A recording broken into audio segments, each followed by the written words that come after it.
வணக்கம். கனடா தமிழ் கல்லூரியினுடைய ஆடி விழா நிகழ்வு இன்றும் நாளையும் இந்த மைதானத்திலே அதாவது ஸ்காபரோ ஃபேர் கிரவுண்ட்ஸ் மைதானத்திலே நடைபெறுகின்றது. கனடா தமிழ் கல்லூரி கடந்த 30 ஆண்டுகளுக்கு மேலாக கனடாவிலே தமிழ் பணியாற்றி வருகின்றது. ஆண்டு 9 முதல் பல்கலைக்கழக பட்டமீறாக வகுப்புகளை நடத்தி வருகின்றது. ஆண்டு 8 தொடக்கம் ஆண்டு 12 வரை பாடசாலைகளில் கற்கின்ற மாணவர்களுக்கான திறமை தேர்ச்சி வகுப்புகளையும் நுண்கலை வகுப்புகளையும் பட்டப்படிப்பு வகுப்புகளையும் ஏனைய பிற வகுப்புகளையும் தமிழ் கல்லூரி நடத்தி வருகின்றது.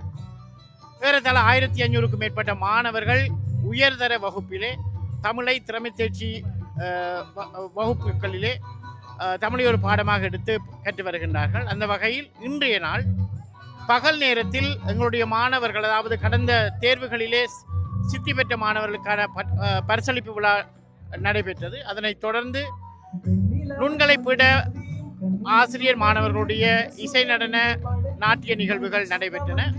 தற்பொழுது தென்னிந்திய பிரபல பாடகர்கள், திரைசை பாடகர்களும் உள்ளூர் கலைஞர்களும் சேர்ந்து நட்சத்திரா இசை கலைஞர்களுடன் இணைந்து வழங்குகின்ற இசை நிகழ்ச்சி நடைபெற்றுக் கொண்டிருக்கின்றது.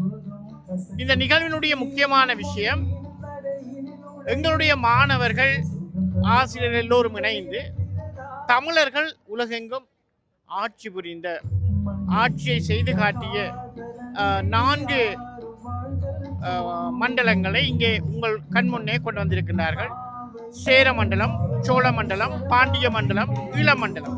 இந்த 4 மண்டலங்களிலும் தமிழர்களுடைய ஆட்சி நடைபெற்றிருக்கின்றது. அந்த வகையில் அந்த ஆட்சியின் சிறப்புகள், அந்த ஆட்சியை செய்த மன்னர்களுடைய சிறப்புகள், அந்த ஆட்சி எவ்வாறு நடைபெற்றது போன்றதான பல்வேறு விடயங்களை புலம்பெயர்ந்த தேசத்திலே இருக்கின்ற மாணவர்களும் ஏனையோரும் அறிந்து கொள்ளும் வகையிலே காட்சிப்படுத்தியுள்ளார்கள். இந்த மைதானத்தினுடைய